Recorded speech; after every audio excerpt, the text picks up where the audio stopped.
이분은 정말 조금 약간 표정이 좀 무서우셨는데 딱 하시고 나서도 근엄하게 와 내가 태어나서 이렇게 본 적이 없는데 하고 딱 하셨거든요. 저는 진짜 그 말이 뇌리에 딱 박혀서 그걸 그대로 차트에 딱 썼어요.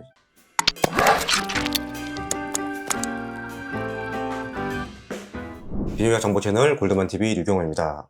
얼마 전에 홀랩에 대해서 촬영을 주신 유재만 원장님을 모시고 오늘 역시 전립선 비대증에 대해서 한번 말씀을 나눠볼까 하는데요.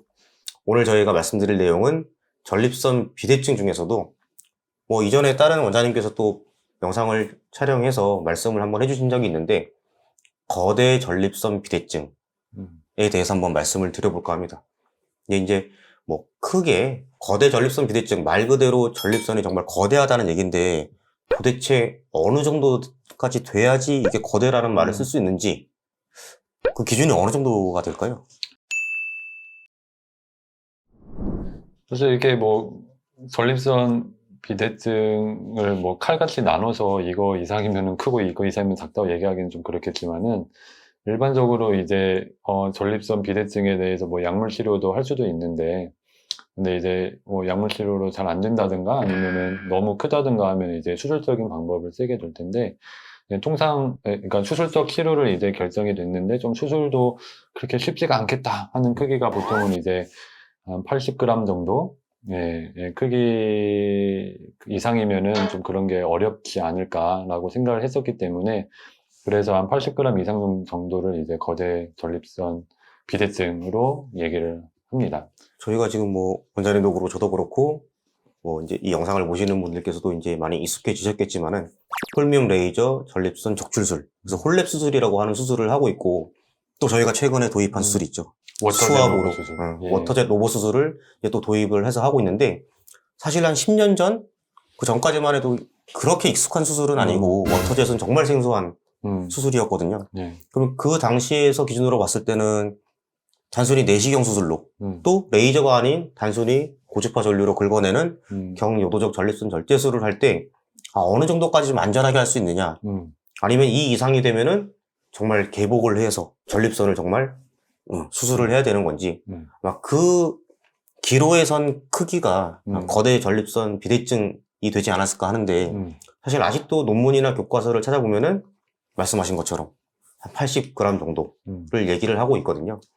근데 이제 시간이 지나면 조금 더 수치가 기준이 올라갈 것 같기는 해요. 정말 100이라든지 120이라든지 원장님은 요즘에 100g, 120g 다 홀랩 하고 계시잖아요. 저희도 이제 홀랩이란 수술이 사실 원장님들이 익숙해지다 보니까 정말 거대 전립선이라고 언급을 하는 80g, 90g, 100g 또는 120g 이렇게 올라가더라도 홀랩 수술 하시면 되죠. 이렇게 편하게 말씀을 드리거든요. 그러니까 이 절대적인 기준이라고 좀 볼 수는 없지만 그래도 통상적으로 거대 전립선 비대증이라고 하면은 한 80g 이상을 생각을 하시면 되겠습니다. 그래서 비뇨기과과 병원 또는 대학병원 또는 검진 이런 데서 전립선 크기를 봤을 때 내가 이 정도면 엄청 큰 거구나 이렇게 좀 생각을 할 수 있는 크기가 한 80 정도라고 저는 생각을 합니다. 물론 79, 75라고 해서 작은 건 아니거든요. 그것도 엄청 큰 건데 한 80 원저리 그 정도가 되지 않을까 싶습니다. 그래서 사실 80g 이상이 되면은 앞서 말씀드린 것처럼 정말 내시경 수술이 아닌 내시경 수술을 넘어서 개복 또는 요즘에 이제 대학병원도 그렇고 로봇 수술을 많이 하는데 그런 수술을 권유를 받거나 그렇게 개복 또는 로봇 수술을 하자는 말씀을 좀 듣게 되거든요. 하지만 꼭 그렇지 않더라도 내시경적 수술로 홀랩 이런 수술로도 충분히 가능할 수 있다는 것을 그냥 오늘 한번 말씀을 드리고자 저희가 준비를 했습니다. 어쨌든 개복 수술이나 로봇 수술도 마찬가지인데 결국에는 배에 상처를 내고 그 안으로 들어가서 해야 되는 거잖아요. 이제 로봇 수술에 대해서는 이게 환자분들도 좀 생소하니까 잘 모르시는 경우들도 있더라고요. 그래서 로봇 수술도 어쨌든 로봇 팔은 들어가야 됩니다. 복강 내에. 그래서 내시경으로 할 수 있다고 하면은 아니면 로봇보다는 내시경 수술이 더 좋다고 생각을 합니다. 비용 차이도 좀 많이 나죠. 그렇죠. 로봇 수술은 워낙 비싸니까요. 사실 원장님께도 아마 환자분들이 그런 이유 때문에 찾아갈지 모르겠는데 저도 꽤 로봇 수술까지 권유를 받았지만 비용 차이가 너무 많이 나고 그런 걱정 때문에 또 저한테 오셔서 다시 한번 상의를 받으신 분도 있거든요. 어떤 경우가 있었는지 한번 사례로 한번 말씀을 드려보겠습니다. 첫 번째 사례는, 예, 제가 수술했던 분이고, 예, 이 연세가 한 68세 정도, 한 70 정도 되신 거죠. 이 가을쯤에 이제 갑자기 소변이 안 나와서 대학병원을 응급실 통해서 가셨을 거예요. 요폐, 급성 요폐라고 그래. 소변이 갑자기 안 나와서 응급실 가게 되는 경우가 많은데, 이제 대학병원을 내원을 하셔서 검사를 했더니 크기가 한 140g. 사실 수치 들어도 엄청 큰 거거든요.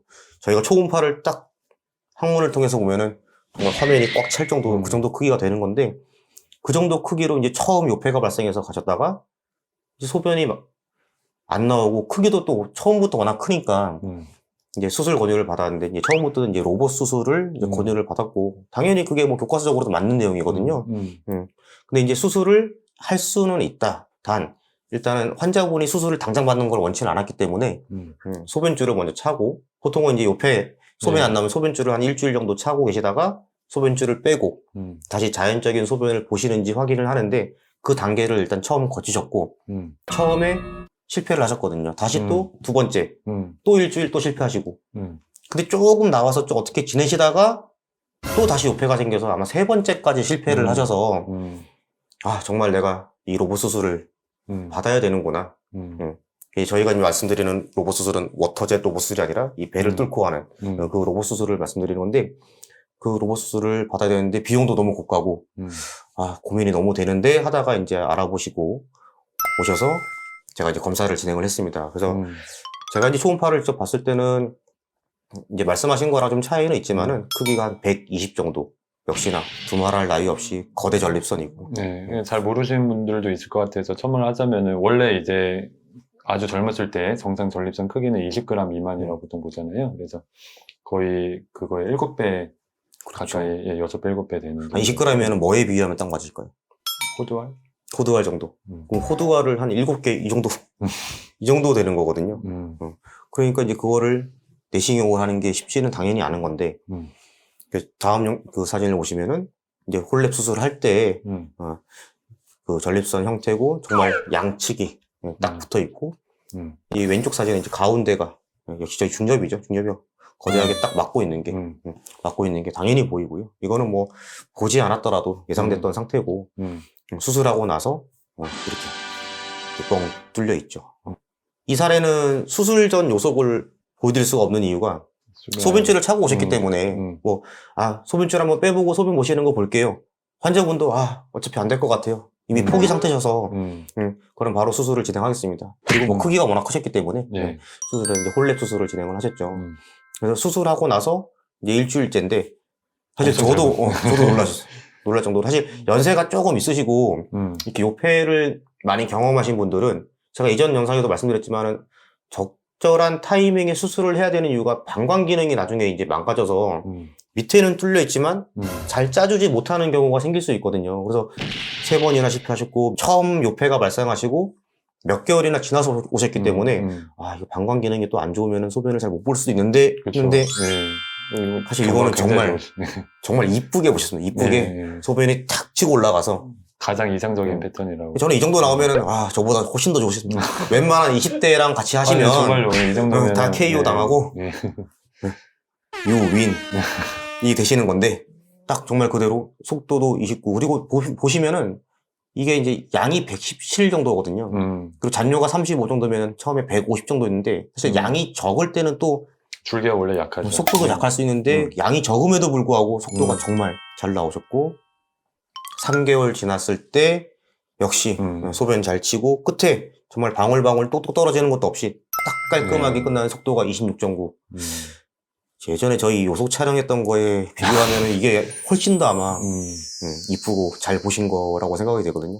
이분은 정말 조금 약간 표정이 좀 무서우셨는데 딱 하시고 나서도 근엄하게 내가 태어나서 이렇게 본 적이 없는데 하고 딱 가셨거든요.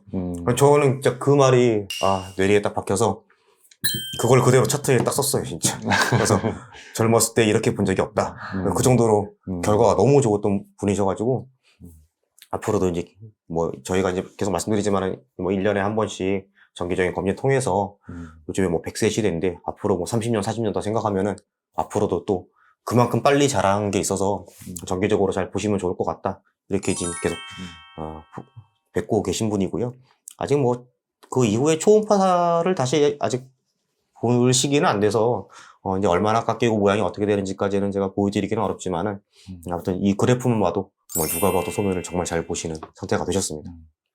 아까 그 말씀드린 거에 첨언을 하자면은 아까 그 내시경 사진 여기 요도 들어갔을 때 내시경 사진 맨 처음에 이렇게 홀랩 수술하기 전에요. 예. 그 사진 보면은 그러니까 일반인 분들이 보시더라도 아실 정도로 혈관이 굉장히 발달해 있거든요. 원래 이제 전립선 자체는 저는 그러니까 흔히 이제 환자분들께 간 같은 걸 얘기를 하는데 우리가 간을 예를 들어서 예전에 전립선 절제술 하던 거는 간이 있으면 이걸 이렇게 갉아먹는 거거든요. 그러면 당연히 이제 출혈이 굉장히 심할 수밖에 없겠죠. 근데 이제 홀랩 수술은 간이 있다고 하면은 예쁘게 이렇게 딱 도려내서 그걸 잘라내는 거기 때문에 그래서 아까 처음 말씀하셨던 이제 거대 전립선 비대증이 있을 때 전통적인 수술 방법, 내시경 수술 방법으로는 좀 어렵기 때문에 이제 개복으로 간다는 얘기가 뭐 다른 이유들도 있지만은 주로 이제 출혈이 굉장히 심할 수 있기 때문에 그래서 이제 못하는 게 있었거든요. 그래서 특히나 이 정도 크기가 되는 거는 과거의 그런 수술 방법으로는 사실은 굉장히 좀 위험한 수술이 될 수가 있는데 얘도 홀랩 수술로 하셔서 그런 거 생각나지 않으세요? 예전에 저희 네. 인턴 때였나?